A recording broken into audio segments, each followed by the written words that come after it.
와, 요즘에 대세긴 대세입니다. 정말 대세예요. 제가 대세가 아니라 자동차가요. 요즘에 하이브리드 자동차가 무척이나 인기가 많죠. 제가 지난번 영상에서 말씀드렸다시피 저도 하이브리드 자동차를 갖고 싶습니다. 하지만 저는 차가 너무 많아요.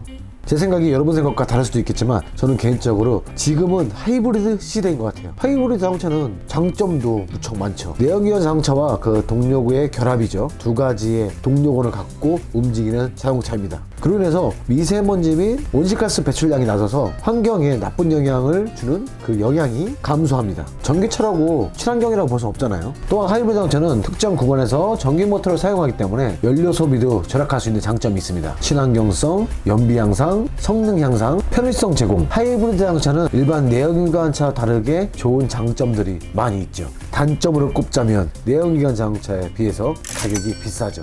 하이브리드 자동차가 얼마 정도 하려나 한번 볼까?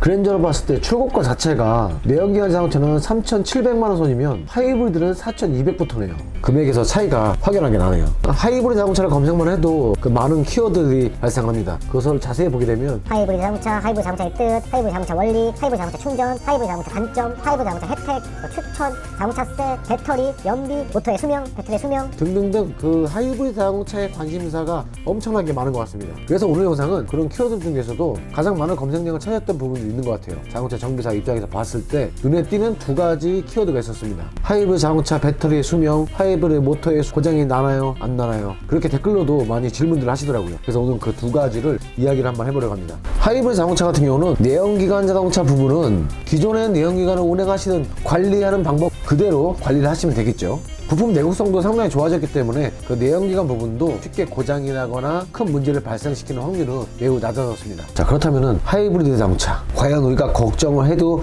될까요? 안 될까요?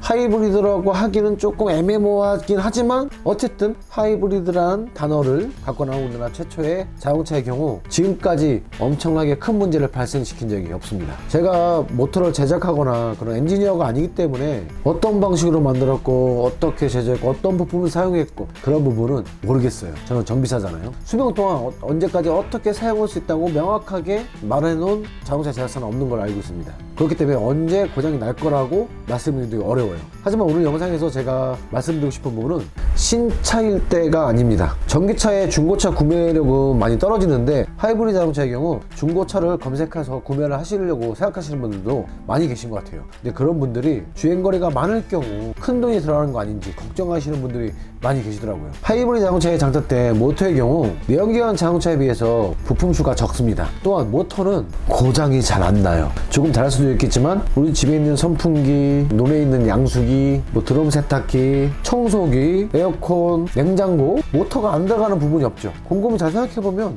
모터가 장착된 전자제품들 경우 수명이 이렇게 짧지가 않잖아요. 열심히 주구장창 계속 일을 하는데도 전기 모터의 수명은 주로 전격 부하나 냉각 시스템의 효율, 과전류 등에 의해서 영향을 받습니다. 그런 것들이 이상이 없다면은 모터만큼 튼튼한 것도 없는 것 같아요. 제가 알기로는 우리나라가 모터에 관련된 그런 기술력은 거의 세계 탑이라고 들었습니다. 하이브리드 자동차의 경우 그 내연기관 시스템은 통상적으로 그런 유지 관리를 잘 해주시면 되는 부분이고 하이브리드 시스템의 경우 자동차 제작사 매뉴얼대로 관리를 하시면 된다고 생각합니다. 하이브리드 자동차를 구매하시려고 하는 분들 너무 걱정하지 마세요. 쉽게 고장나는 그런 시스템이 아닙니다. 뭐 제 말이 다 맞을 수는 없겠지만 자동차 정비를 수년간 해온 사람으로서 특정 업체와 계약이 되어 있기 때문에 하이브리드 자동차가 저희 샵에는 많이 들어옵니다.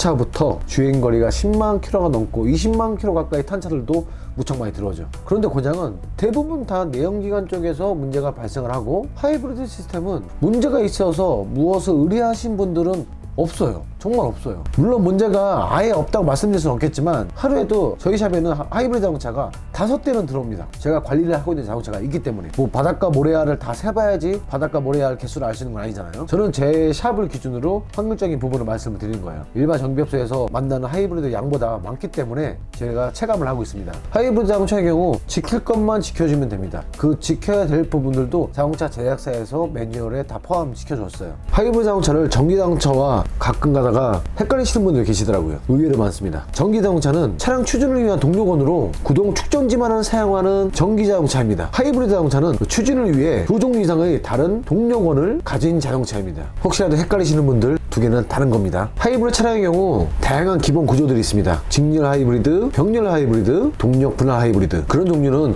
우리 운전자가 크게 알 필요는 없을 거라 생각하고요. 하이브리드 자동차를 신차로 구입하셨다면 당연히 차량 사용 설명서가 차에 들어가 있죠. 하지만 중고 자동차를 구매하셨다면 사용 설명서가 없을 수도 있습니다. 그럴 경우 당황하지 마시고 검색창에 H사 사용 설명서를 검색하시면 바로 PDF로 다운을 받아서 확인하실 수가 있습니다. 그리고 오늘 이야기의 핵심, 처음에 말씀드렸죠. 하이브리드 자동차는 하이브리드 시스템 자체 내 고장이 잘 안 납니다. 일부러 문제점을 만들려고 하지 않는 한 지금까지 제가 보았을 때 고장이 나는 확률이 아주 무척 낮습니다. 그러니까 그만큼 걱정을 안 하셔도 된다는 말씀이에요. 하이브리드 자동차를 구매하셔도 됩니다. 그런데 비용이 많이 들어갈 때가 있어요. 어쩔 수 없는 부분, 바로 사고입니다. 나 때문이든 또는 타인에 의해서든 무언가 사고가 발생했을 때 하이브리드 시스템 쪽에 충격이 가해졌을 때 그때 문제가 발생합니다. 여러 가지 부품들이 있지만 하이브리드 시스템에서 가장 큰, 가장 비싼 4가지 부품이 있습니다. 그런데 이 4가지 부품 다 쉽게 고장이 나는 부품들은 아닙니다. 무언가 충격에 의해서 파손됐을 경우 빼고요. 첫 번째로 그나마 가장 저렴한 것이 HSG입니다. 하이브리드 스타트 제너레이터. 이만한 덩어리가 있습니다. H사에서는 하이브리드 기동 발전기라고 명시되어 있는데요. 그 부품의 경우 만약에 고장이 난다면 부품값이 얼마 정도 할까요? 신형 그랜저 GN7로 기준을 봤을 때 이 HSG는 43만 6,700원 정도 합니다. 야, 뭐 이렇게 비싸? 이렇게 말씀하실 수도 있는데 저는 개인적으로 생각보다 저렴하다고 느꼈어요. 내연기관 자동차에 장착된 그 발전기도 그렇게 저렴하진 않거든요. 그거와 비교를 했을 때 생각보다 저렴하게 느꼈습니다. 그런데 중요한 것은 이 HSG는 처음에 말씀드렸던 대로 오히려 내연기관에 장착된 발전기보다도 고장 확률이 무척 낮습니다. 이 HSG도 무척 힘든 일을 하거든요. 그런데 고장 확률이 낮다는 것은 그만큼 잘 만들지 않았을까 하는 생각? 이 부분도 크게 걱정을 안 하셔야 될 부분이에요. 그리고 두 번째 부품은 HPCU입니다. 하이브리드 전기자동차는 상위 제어기인 HCU와 전력 변환장치인 LDC 및 인버터가 하나의 HPCU로 통합되어 엔진 룩 좌측에 위치하고 있습니다. 그렇게 중요한 부품들이 다 모여있다 보니까는 이게 참 모터보다 비싸요. 176만 원이나 합니다. 엄청 비싸네요. 사고의 경우 이 부분이 가장 먼저 충격을 받더라고요. 대부분 오히려 엔진 쪽이나 모터 또는 트랜스미션 쪽에 충격이 들어오기 전에 전방 추돌의 경우 이 친구들이 먼저 충격을 받아서 파손이 되는 경우가 많습니다. 교환은 생각보다 상당히 간단한 작업이어서 기술료는 크게 엄청나게 어마어마하게 발생하진 않을 거예요. 하지만 부품값이 176만 원. 이 부분이 조금 저는 아쉬운 것 같아요. 너무 앞쪽으로 도출돼 있어가지고 앞판넬이 꺾여서 들어오는 정면 충돌의 경우 대부분의 차량들이 이 부품이 파손이 돼서 비용이 발생을 하더라고요. 단순하게 이 부품의 문제로 교환하는 경우는 제 경험으로는 아직 없었습니다. 다른 분들이 있을 수가 있겠죠. 제 경험에서요. 세 번째는 모터입니다. 저에게 이메일이나 DM으로 많이들 물어보시는 거예요. 중고 하이브리드 자동차를 구매하려고 하는데 모터가 고장이 많나요? 비용이 많이 들까요? 다시 한번 말씀드리지만 고장 확률은 무척 낮습니다. 아마도 사고가 나지 않고 폐차를 하지 않으시면 웬만해서는 고장이 난 거를 모르실 수도 있어요. 모터의 경우 159만 원. 이 모터의 분량의 경우 엔진과 미션 사이 장착이 되었기 때문에 미션을 분리를 해야 돼요. 그리고 거기서 또 모터를 교환을 해야 되고 또 보정 작업도 필요하고 여러 가지 작업이 많이 들어갑니다. 그래서 기술료는 이 친구 같은 경우는 조금 비쌀 거예요. 하지만 이 부분도 걱정 안 하셔도 됩니다. 고장이 잘 안 나요. 고장이 거의 없어요. 거의. 우리나라가 이 하이브리드 모터를 정말 잘 만드는 것 같아요. 원천 기술을 갖고 있는 건 아니겠지만 어떤 나라는 카피를 해도 어설프게 카피를 해서 망가지는데 우리나라는 제가 봤을 때는 월등히 좋은 것 같습니다. 특정 브랜드를 옹호하는 건 아니지만 좋은 걸 좋다고 얘기해야죠. 제가 말씀드린 좋다는 것은 성능 부분을 말씀드린 게 아니라 자동차 정비 사이트에서 고장이 잘 안 나는 부품을 말씀을 드리는 거예요. 그 다음에 가장 많이 물어보시는 게 배터리가 비쌀까요? 생각하기 다른 것 같습니다. 전기차에 장착된 배터리는 상당히 고가죠. 하이브리드 자동차에 장착된 GN7을 기준으로 잡았을 때 배터리는 230만 원입니다. 지금 제 개인적인 생각으로는 비싸다고 보기엔 좀 애매한 것 같아요. 배터리의 경우 10년에 20만 킬로예요. 포진기간이요. 그 안에 고장이 나면 이상이 발생을 하면은 고쳐준다는 거겠죠. 10년에 20만 킬로라는 아주 긴 보증기간이 있습니다. 저같이 올드카를 좋아하는 사람들 빼고는 10년 동안 차를 안 바꾸시 타시는 분들이 많이 없지 않으신가요? 문제가 있을 때 이렇게 바꿔주는 경우가 있기 때문에 이 또한 걱정을 안 하셔도 된다고 생각합니다. 지금 말씀드린 4가지 부품만 다 더해도 대략 부품 가격만 600만 원입니다. 하지만 걱정하지 마세요. 이 금액이 600만 원이라고 해도 갑자기 이상한 문제로 인해서 내 돈으로 쓰셔야 될 확률은 무척 낫다고 생각합니다. 오늘 영상에서 제가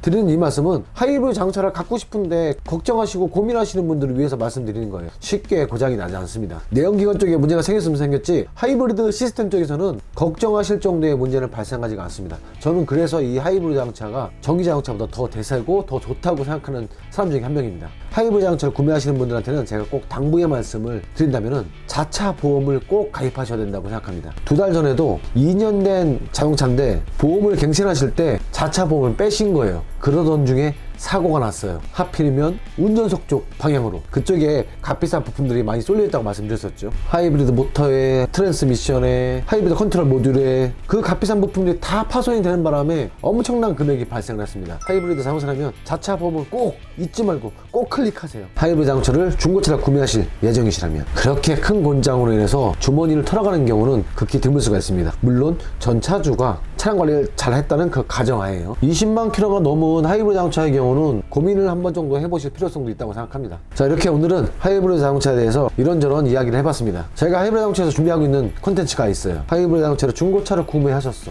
또는 보증기간이 끝났어. 그럴 때 무언가 모르게 효율이 떠진 것 같고 고전의 배터리에 문제가 있을 때 어떤 그 특이 증상이 있고 모터에 문제가 있을 때 어떤 증상이 있을지 그 콘텐츠를 준비하고 있습니다. 하이브리드 자동차의 모든 것. 너무 오반가? 오늘도 소중한 시간 함께 해주셔서 진심으로 감사드리고 다음 시간에도 카멘 패밀리들의 즐거운 정비숍 이야기로 돌아오겠습니다. 나도 하이브리드 자동차 하나 사고 싶다.